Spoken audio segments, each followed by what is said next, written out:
Pardon the interruption, but I'm Mike Wilbon. Tony, Jane Fonda says she joined the Mile High Club when she was 50, flying with Ted Turner. Tony Kornheiser, that's weird. So did I.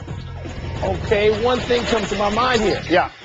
Ted, Yeah. Jane, Yeah. or Ted and Jane?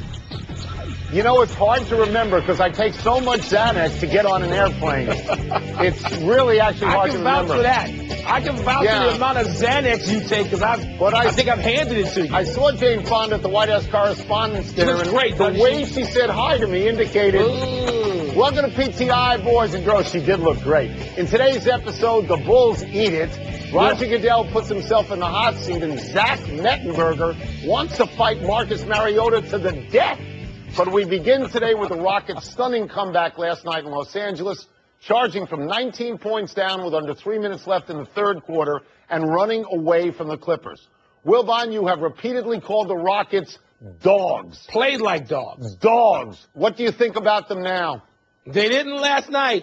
They didn't, Tony. Well, they did, deep into the third quarter. And then James Harden goes to the bench. Who can figure the runner-up for MVP? Right. A guy who seemed to be pouting, according to some accounts, because he didn't win the MVP. And you got, Dwight Howard, your fave. Yep. You get a man crush on him for years. Sure. And Jay Smooth. Tony, they carried the Rockets. This is the most improbable single-game victory of the playoffs that a franchise has won championships but never won a game when trailing by 10 in the fourth quarter in the playoffs could win after trailing by 13 going in, but not 18 earlier. Stunning. Let me give you that statistic, you and everybody else who's watching. 49 times in their playoff history, they went into a fourth quarter down 10 or more, and 49 times they lost. Over. Okay, and so the dogs were in this game. The dogs were the Clippers. Yeah. They were the dogs in this game. Blake Griffin had 0 points in the fourth quarter. He had 28. He had 0. And Chris Paul, I know you think is the best point guard in the world, had no assists in the fourth quarter. He could not find people for baskets. They missed 15 of their last 16 shots. He missed 11 in a row at one point. They stunk. And look, I am not saying that they can't go to Houston and win. I'm not saying that at all. Right. But I am saying this. They have never been even to a conference final. There's a lot of years in this franchise in Los Angeles, 30 years. And it's been 30 years basically of futility. And they had this at home, and it looked like they had it, and they were the dogs. Tony, it's amazing. I think, having watched them in person, having been in that locker room this spring, I thought that the San Antonio victory, the series victory, was the way they won Game 7, right? Propel them. Yes, Tony, and it seemed to have at 3-1. Yeah. They've done this before. They just did it a couple of years ago. Can win 3-1. They lost 4. They lost 5 and 6. But by the way, they're on the road, man. Dwight Howard, and I have been tremendously critical of Dwight Howard, at 21 and 20, and Jay Smooth, who I labeled a team killer, had 14 in the fourth. When you blow it, Blake Griffin had 0. They were large. They were large, Tony. They were. In the other guy's building, no less. Yes, they were. Folks here in Chicago are still stunned over last night's Game 6. Not that Cleveland eliminated the Bulls, but the way the Cavaliers, with Kyrie Irving in the locker room and LeBron James having a B game at best, were able to trash the Bulls right here in Chicago, giving the most humiliating loss in franchise playoff history. Matthew Dellavedova and Iman Shumpert eliminated the team with 4 All-Stars and serious title aspirations. Tony, did this win indicate the Cavs are deeper than we thought, or that the Bulls last night were dogs? Yeah, let's go for the daily double on dogs. The Bulls last night were dogs. As you said, Kyrie Irving. James Harden missed the fourth quarter of a game that his team won. Kyrie Irving missed more than a full half. Played 12 minutes. That's all he played, 12 minutes. And by the way, LeBron James, as you said, has had one good game in the series, and we'll get to that later. But Joakim Noah, who guaranteed that win, he had 4 points. And this is a great roster. Joakim Noah is an all-star. Jimmy Butler is an all-star. Pau Gasol started in all-star games, and Derrick Rose was an MVP. And it's probably time that we looked at Derrick Rose and saw that there's a mythology that he's still a great player. Because he's not a great player now, and the Bulls are not a great team. They're not. Tony, they're not. I told you yesterday they don't do anything great. That sentence. Derrick Rose is the most promising thing of what they have because we saw what he can do, Tony. This comes 3 weeks after surgery, another surgery. Not a great player right now. Not right now. But at least he can. You can envision him because he had moments. But let's go back to this series. The most important thing that happened here, and it has nothing to do with the Bulls. They were terrible last night. Awful. As awful as I've ever seen them in the playoffs, at least in, 40 years.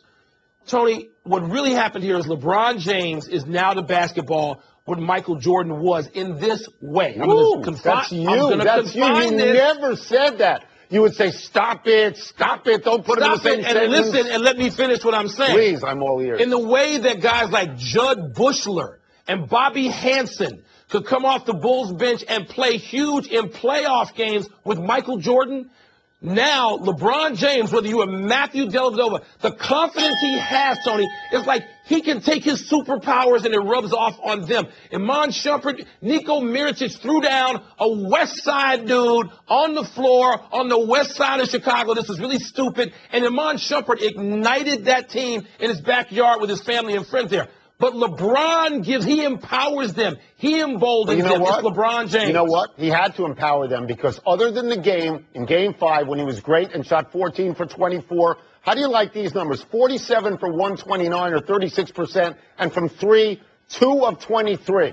So he needed other people because he had 4 mediocre games. Well, that would suggest that you might want to make an exception of Jimmy Butler being the dog then if he was the primary guy on him. He was a dog. Your team with dogs. Roger Goodell announced yesterday that he planned to personally hear Tom Brady's appeal of his 4-game suspension. But today, the NFLPA said it plans to question Goodell during that appeal and urged Goodell to step aside and bring in an independent arbitrator. Wilbon, shouldn't Goodell do that? Of course he should. He shouldn't need to be urged. He ought to see the common sense in this, Tony. He ought to. Just as a person who has had controversy swirling around him. Remember the old Charlie Brown, the Peanuts character, Pigpen, who always had just the dust and dirt swirling around him? Roger Goodell reminds me of that right now. It's been going on for like more than a year. Yeah, really? It's a cloud. It's just a cloud of just stuff swirling. Doesn't he have the Roger Goodell's a really smart guy. He's not smart enough to recuse himself. He's not smart enough to say we're going to get somebody else to do this like he did with Bountygate with Paul Tagliabue. What are you doing? This is so fantastic that you've just compared him to Pigpen. It's just like that. It exceeds everything you have ever said about him. I like that. Look, of course he should recuse himself. I talked to Roger Cossack about this today. Of course he should recuse himself because simply he is in a lose-lose situation. If he affirms the 4-game suspension of Tom Brady, which is an outrageous amount of games for what Tom Brady is accused of doing, then it looks like he's just rubber stamping what is essentially in-house counsel with Ted Wells. And if he reduces it, it looks like he's simply currying favor from Robert Kraft that he won't get fired. So here, the gutsy move. If Roger Goodell wants to do something gutsy, it's a 2-pronged move. One, he comes out and he says, this is what I honestly believe Tom Brady should get. Win, lose, or draw. And now I'm going to recuse myself, and I'm going to live with the decision that somebody of total independence comes up with. That's what you do. I don't get this. Of course that's what you do. And if it was a living and breathing commissioner, to quote somebody who I work with every day, then maybe he might do those things. We haven't heard a word from him. We've heard nothing from him. No. How about coming out saying, here's what I think of the investigation in the first place, the Wells investigation, and here's why we did what we've done. But it's also, he said nothing. It's also a complete show on the NFLPA's part to say we want to question him. Of course you want to question anybody who's judging you, so of course you want to do that. That's a show, but he ought to use this opportunity to step out of it, I think. If he was living and breathing. Well, if he wasn't, then he joins the long list of commissioners. Let's go to another NFL grievance story, Tone. This one involving Seahawks defensive end Bruce Irvin, who went public with his desire to get out of Seattle. After attending Wednesday's NBA playoff game in Atlanta, Irving told Black Sports Online, quote, I'm going to be in Atlanta next season. I'm ready. Atlanta's where I want to be. Believe that, close quote. Tony, considering that Irvin's under contract to the Seahawks right now, is this a wise position to take publicly? No, it's stupid. It makes no sense at all. It totally deflates the guy's value. If he says all I want to do is play in Atlanta, Atlanta doesn't even have to overbid for him. They can just sit down and offer him $1.380 and he's going to show up. I know it makes absolutely no sense. If I were his agent now, I'd be banging my head against the wall. I don't get it. It's also bad, as I know you know, in the Seattle locker room. Because now his teammates, even though his teammates are going to say, well, it's a business and we understand what he's doing, they're going to wonder, does he have our backs? Is he just waiting to get out of here? Can we trust him? It's dumb. Tony, I largely agree with that line of thinking, but here's the one problem, the pushback I would offer. The NFL so readily gets rid of you. Everybody's replaceable. Everybody's wonderful. You just get out now because we don't guarantee anything. Players have so little leverage that sometimes, Tony, you know this has worked. Popping off publicly, even taking a position which seems to undermine you initially. And you're right. Yes, it does. The agent's got to be saying, shut up here. I need some leverage. But, Tony, maybe he could undermine it, but... Okay, only if he could force a trade somehow to Atlanta now, maybe that would help him. It's not like they're going to franchise him because he's only got 3 sacks in 3 years. He's not that good. Franchise him. So he's not that good. So, I mean, keep your mouth shut and make your deal. But, Tony, remember, they passed on his option. Yes. So he thinks they don't want him. Well, they don't. So maybe he's just trying to drum up some interest. And in that case, again, I would not applaud this in any other sports because they got guaranteed contracts. In the NFL, maybe. But if you were his agent, you'd be banging your head. I'd be a little nuts. The NCAA Basketball Rules Committee is recommending significant changes to the men's game for next season. Foremost is the adoption of a 30-second shot clock like the women's game and the international game. Timeouts will also be reduced, and coaches will not be allowed to call timeout from the bench. Wilbon, will these changes make college basketball, which is sometimes unwatchable, easier to watch? More so, Tony. They went about a third as far as they should have gone. Just like I say that baseball needs a bigger fix, don't tell me about the 8 minutes. This is a good first step for college basketball. But they should have taken away half the timeouts. Take away more timeouts. Right. Let the players actually play. Or since you got, 20 hours a week with these guys during the season, let the coaches put something in their heads that sticks.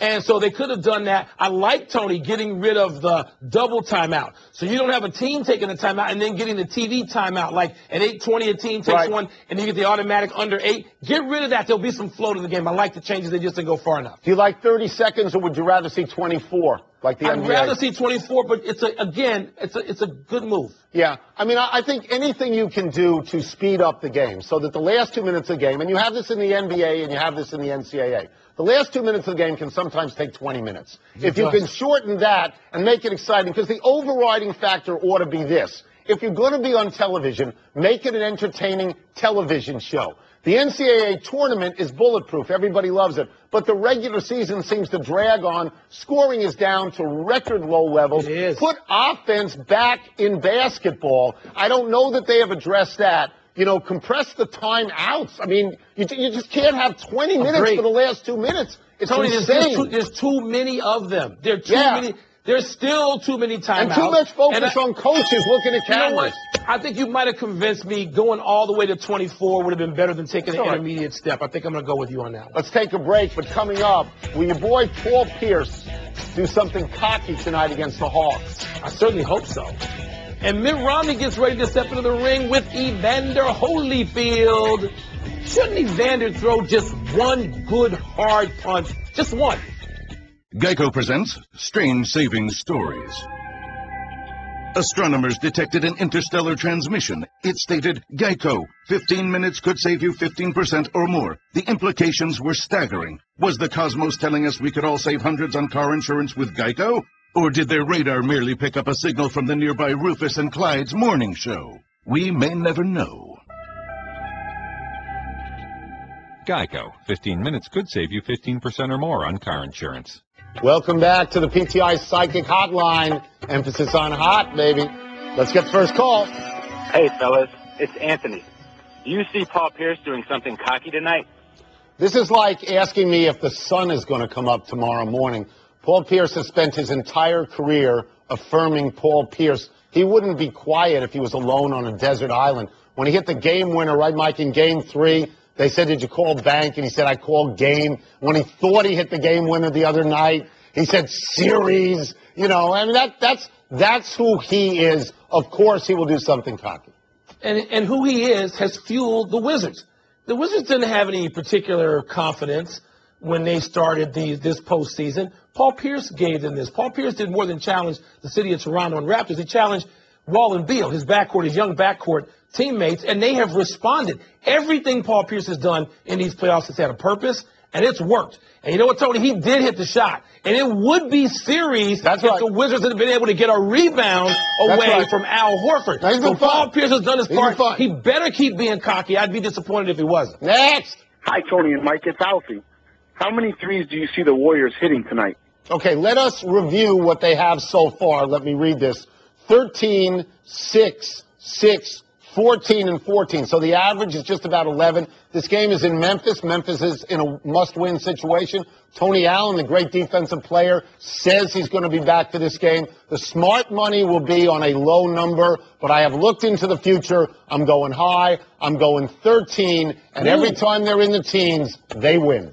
If it's 13, Tony, they win. Whether Tony Allen's out there or not, of course, it's going to be hard to beat 13 with Tony Allen out there, even if Tony Allen is reduced, and he's estimating about 60%. Look, I'm not going to go 13. They're not going to hit 13 threes tonight. I'm going to say 9. And 9 is right on the line. If they go 8-7, they're going to lose. 9 could be overtime, 10 or more, they're going to win the game. So I'm going to go 9 and then let people like you figure it out. So you're pushing, basically, because I'm not. I went 13. Said 9. Next. Hi, fellas. It's Corinne. Do you see American Pharaoh winning the Preakness tomorrow? My friend Eddie has American Pharaoh winning the Preakness just like he had him in the Derby. I think you have to consider that the last time a horse that ran from the #1 spot won the Derby was like 24 years ago or something like that. Won the Preakness was like 24 years ago, 21 years ago. I'm sorry, I have it in the notes. I should have looked at it.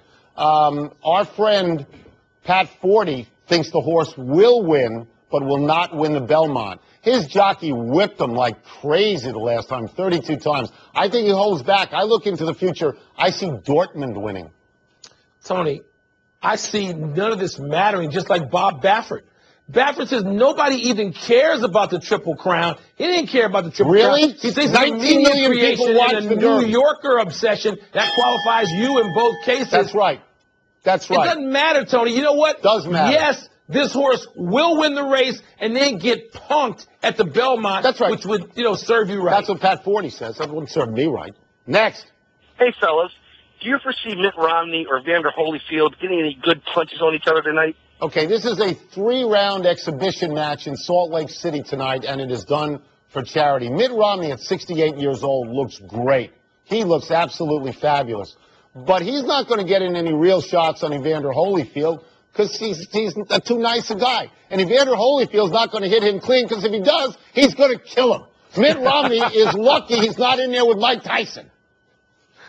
Evander Holyfield's too nice a guy. Evander Holyfield's not going to do that. He's not going to have some Tyson flashback, which I think is what Mitt Romney even said he fears. You know what, though? Wouldn't it be great if you're Holyfield and you just say, you know what, let's just have some fun. And just one good body blow. Body shot. Nothing to the grill. Just, you know what Mitt Romney said? Mitt Romney said, I'm going to stay away from his ears, and that's wise. Tyson flashback, he fears it. Clear the phone lines, everybody. We'll take one last break, and in our future, I see us discussing a poll that finds 1/3 of the country could see Michael Jordan beating LeBron in one-on-one right now, which means 1/3 of the country's stupid. And Titans quarterback Zach Mettenberger, maybe you've heard of him, I'm not sure I have, pledges not to give his quarterback's job up to Marcus Mariota without a fight to the death. That would be fun. ESPN Radio, bringing you directly to the biggest events in sports. Center field, well hit, Hunter back, out of here!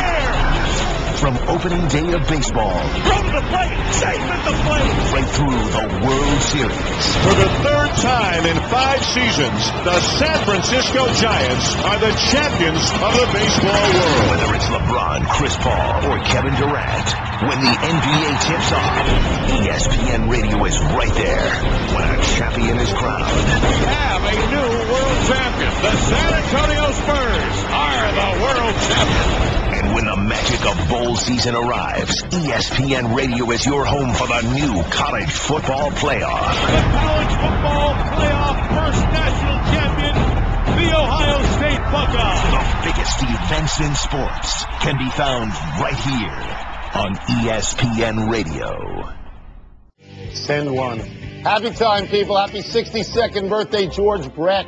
Brett has enjoyed a recent renaissance. Not only was he on TV all the time during last year's Kansas City Royals run for the World Series, but the New Zealand singer Lorde named her smash hit Royals because she once saw a picture of Brett in National Geographic in uniform. Isn't Brett who Kevin Costner wanted to be in those baseball movies? Isn't that right? Yes. It's got to be Brett you're really thinking of for people who love baseball. Yes. Happy anniversary, Andrew Wiggins. On this day last year, this photo of Wiggins' 44-inch vertical jump went viral. People were amazed at how high he got up. Well, this year, some other NBA prospect jumped 44 inches straight up. Pat Connaughton of Notre Dame. And that surprised a lot of people because, well, you know why that surprised them. White guys can't jump. Yeah. Oh, again? Are we going to go with that theme?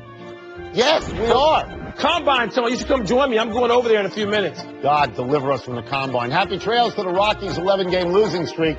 The Rockies were down 4-2 in the ninth, looking at a 12th-straight loss when Carlos Gonzalez hit a go-ahead 3-run homer off Dodgers fill-in closer Yimi Garcia. Get this, Wilbon, it was Garcia's third blown save in 4 chances, and it might be time for Don Mattingly to look for a new fill-in closer. Let this be the last time we mention the Colorado Rockies, at least for the next 3 months. Yeah, let's do more on the Combine. No errors today, kids, and we're going to the big finish. Let's do it. The WNBA suspended Brittany Griner and Glory Johnson 7 games each for their domestic violence incident. Your thoughts? That's 20% of a 35-game season, so that's a long while. Zach Mettenberger says he's not giving up his starting quarterback position to Marcus Mariota without a, quote, fight to the death, close quote. You want to see that, don't you? Love to see it. Put some bleachers out in the sun, hold it on Highway 61. A new poll found that 34% of people think Michael Jordan could beat LeBron in a game of one-on-one right now. Really? What do you make of that? Michael Jordan still has a hold on a whole lot of sports fans, casual ones, Tony. The Islanders are selling ice from their final game in Nassau Coliseum. $20 a tube. You're going to buy some, aren't you? No, I can make my own ice at home, but I would buy 2 seats if someone wants to sell me seats. Last one, NHL Conference Championships this weekend begin. Who you got? Rangers, Blackhawks. Just get it on, New York, Chicago. Just like we whipped your Mets 4 straight at Wrigley Field this week, Tony. Everybody drink. We're out of time. Try and do better the next time. I'm Tony Kornheiser. Thought the Mets were hot. Maybe not so much now. I'm Mike Wilbon. Have a great weekend, knuckleheads. Check us out on iTunes. Two of baseball's best go head-to-head in interleague action when the Tigers head to St. Louis to face the Cardinals. The pregame at 7 Eastern, first pitch at 8, Sunday on ESPN and ESPN Radio.